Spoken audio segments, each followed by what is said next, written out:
सद्गुरुवे नमः। सर्वे संतो निरामया सर्वे सुखिन भवन्तु। संत महात्मा ज्ञानी ध्यानियों का कहना है कि धन का संबंध है बेईमानी से और ज्ञान का संबंध अध्ययन से, बल का संबंध है व्यायाम से। अभी जो है बहुत से सर्वसाधारण के मस्तिष्क में यह बात जो घर कर गया है कि जो धनवान है वही ज्ञानवान है, धन से और ज्ञान से कोई संबंध नहीं है। धन का संबंध है बेईमानी से और ज्ञान का संबंध अध्ययन से है। जो अध्ययनशील है, जो आत्मचिंतन करते हैं, गुरु का मार्गदर्शन सही से जो विपत्ति काल से गुजरते हुए, संघर्ष करते हुए जीवन में ज्ञान अध्ययन किए हैं, वही ज्ञानवान हो सकता है। न कि ऐसे मौज जो करते विलासतापूर्ण जो जीवन व्यतीत किए हैं वह ज्ञानवान नहीं होता है, वह अय्यास हो जाता है। और ऐसे प्रपंच और षड्यंत्रकारी ढेर बुद्धिमान से सावधान रहें। आपके प्राचीन बुद्धिजीवी ज्ञानी ध्यानियों ने जो यह शास्त्र भैंसत जितना भी लिखा, मैं नहीं कहता हूँ मेरे शब्दों पर विश्वास।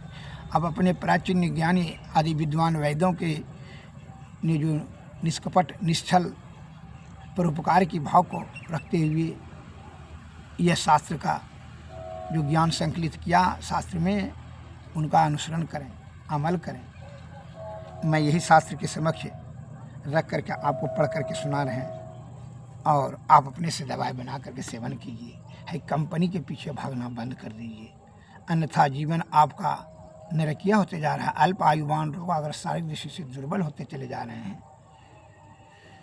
अतः आयुर्वेद के महान प्रवर्तक भगवान धन्वंतरी साहब ने कहा, दीर्घावसर आरोग्यता को दृढ़ करने के लिए आयुर्वेद सर्वश्रेष्ठ सर्वोत्तम सर्वोपरि रसायन है।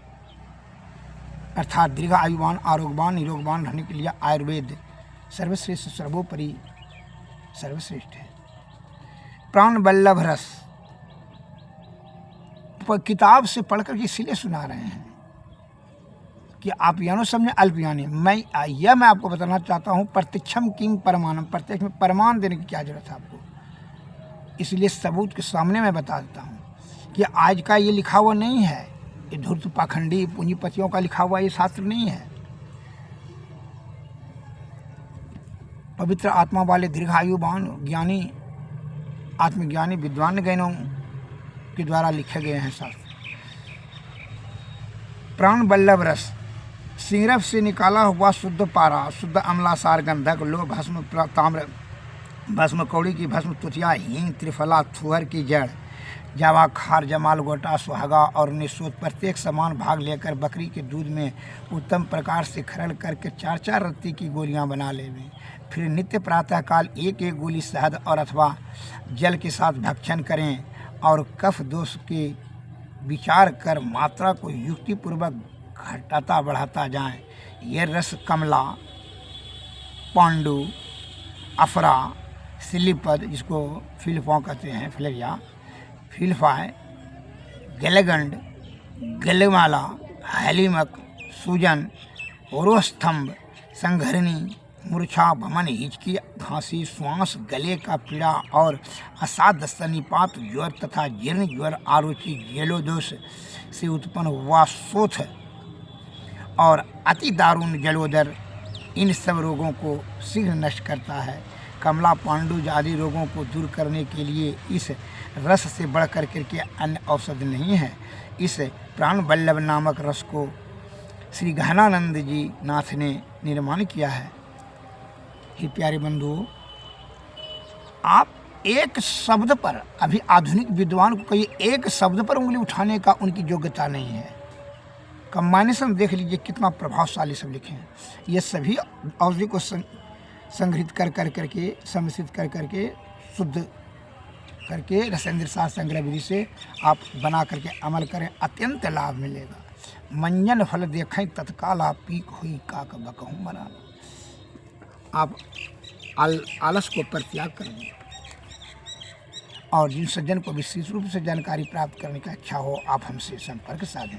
मेरा मोबाइल नंबर 93 34 70 46 25। मैं निरंतर आपका सेवा में 40 वर्षों से निर्विकार और निष्कपट भाव से सेवा कर रहे हैं, आयुर्वेद भस्म प्रकरण तथा जड़ी बूटी प्रकरण द्वारा। अतः यह मैं नहीं कहता हूँ संसार का आदमी हमारे पास में आ जाए, इसलिए मैं डायरेक्ट आपको बता देते हैं दवाई कि आप अपने घर में बना करके, ये निर्दोष औषध है, इसमें किसी प्रकार का कोई साइड इफ़ेक्ट नहीं है, ये कोई विदेशी दवा नहीं है जो कि एक पार्ट पुर्जा को ठीक करने में दूसरा पार्ट पुर्जा डैमेज। पंचानन बटी, इस प्राण बल्लभ रस के बारे में सुनिए आप। पंचानन बटी शुद्ध पारा, शुद्ध गंधक, ताम्र भस्म, अवरक भस्म, गूगल और सबका चूर्ण समान भाग और चूर्ण के बराबर शुद्ध जमाल गोटे के बीजों को चूर्ण लेवें। फिर सबको एकत्र घृत के साथ एक पहर तक खरल करके बैर की गुठली के बराबर गोलियां बनाकर चीकने बर्तन में भर कर रख देवें। इनमें से प्रतिदिन एक गोली गुम्मा जिसको ध्रुप कहते हैं, दुल्फा भी कहता है, एक वाच के साथ सेवन करें। यह पंचानन बटी शोथ और पांडु रोग को समूल नष्ट करता है। शोथ पूरा शरीर जो फूल जाता है उसी को शोथ कहा जाता है, जो भी थायरेसिस कहते हैं आधुनिक विद्वान।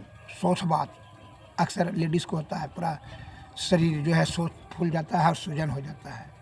और पांडु जो पीला चेहरा हो जाता है, इस रोगों के लिए समूल नष्ट करता है यह पंचानन।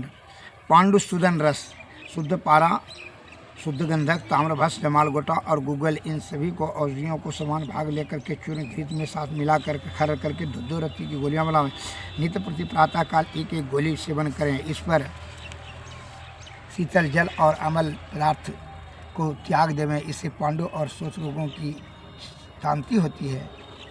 अब जो है आनंदो रस शुद्ध पारा, शुद्ध गंधक, लोह भस्म, अवरक भस्म और शुद्ध मीठा तेलिया, ये सभी चारों को एक एक भाग, काली मिर्च 8 भाग और शुद्ध सुहागा 4 भाग, इन सब का एकत्र चुन कर करके पहले भांगरे के रस के साथ, फिर खट्टे अनार के रस के साथ 7 बार भावना देवें। इसको प्रतिदिन संध्या समय 2 रत्ती की मात्रा से पान के साथ सेवन करने से वात, कफ जन्य रोग, मंदाग्नि, संघरणी, कुचू जो पैखाना उसको संघरणी कहता है, ज्वर, आरुचि और पांडु, ये सब रोग तत्काल नष्ट होते हैं। यह रस में सुता भस्म नष्ट हुई अग्नि को अत्यंत दीपन करता है। इसके सेवन से गुरु पचने में जो भारी है, अन्य अम्ल पदार्थ, उड़द और पत्थर तक भी खाते ही जीर्ण हो जाती है। अब त्रिलोक सुंदर रस शुद्ध पारा 1 भाग, अवरक भस्म 6 भाग, लोह भस्म 8 भाग, शुद्ध अगंधक, त्रिफला, त्रिकुटा, मोचरस, मुसली, गीलोय के शत के साथ में 5 भाग औषधियों को एकत्र चूर्ण करके त्रिफाली काढ़े के साथ से 10 दिन तक 20 बार भावना दें। फिर सहजने के जड़ के साथ, चीते के जड़ के साथ क्वाथ में अलग अलग 2 8 बार भावना देवें तो यह त्रिलोक सुंदर नामक रस सिद्ध होता है। इसको प्रतिदिन प्रातः काल 4 माह से प्रमाण मिश्री और शहद के साथ मिला करके सेवन करने से पांडु, क्षय, शोथ, ज्वर और अतिसार आदि संपूर्ण उपद्रव नष्ट होते हैं। सदगुरु महाराज की विस्तृत रूप से जानकारी प्राप्त करने के लिए आप हमसे मोबाइल पर संपर्क कर साधें। चिकित्सा सेवा लेने की आवश्यकता है और आयुर्वेद के प्रति जरा भी श्रद्धा और स्नेह है तो उन सज्जन से निवेदन करेंगे चिकित्सालय आने का कष्ट करें, और नहीं तो जो है फ़ोन पर भी आप संपर्क साध कर करके हम सेवा करेंगे, आपका ज्ञान से और चिकित्सा दे करके भी सेवा करेंगे। श्री सदगुरु महाराज की जय। हम शरीर त्यागने के पहले ही मैं चाहता हूँ हमारा देश भाई को हम दूध क्या दें, धेनु गाय ही दे दें, यही भाव को रख कर करके मैंने आपको शास्त्र पढ़ कर करके कई अभी जो कंपनियां हैं वह पैसा कमाने की दृष्टि से औषधि निर्मित करती है, जिसके कारण से कम्बाइनेशन बहुत कम देती है, अतः उसका दुष्परिणाम होता है, प्रभावशाली परिणाम नहीं हो पाता है और उसका विश्वास छिन्न हो जाता है। अतः नम्र निवेदन है कि आपके आदि विद्वान वैद्यजनों ने जो ज्ञान शास्त्र में लिखा उन्हीं का आप सुन व समझ करके अमल करें, अत्यंत लाभ होगा, इसमें जरा भी संशय और संदेह नहीं है। श्री सदगुरु महाराज की मोबाइल नंबर 93 34 70 46 25 संपर्क साधें, मैं सेवा करूँगा। Nothing is impossible in the world but try again will success at last. दुनिया में कोई भी चीज़ असंभव नहीं है, केवल निरंतर कोशिश जारी रखें। आप पथ भ्रष्ट होकर करके जहाँ चिकित्सा सेवा की जरूरत है, वैद्य की, जहाँ भमरैया गुरुलत्ती रूप चिरता कटकरेजा का ज़रूरत है, वहाँ आप बड़े बड़े सर्जन के पास चले जाते हैं।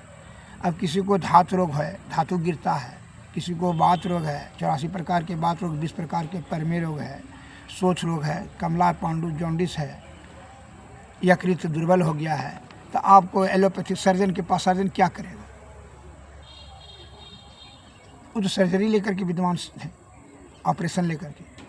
हमको धात गिरता है या बात रोग है तो वो तो उसके लिए तो जो शास्त्र में आपको दवाएं तो पहले बताइए दी हैं, और हम आपको ये बता रहे हैं कि ये है, आप स्वयं बना करके भी अमल करें और लाभ हो, इसमें संशय नहीं है। निस्संदेह श्री सद्गुरु महाराज की।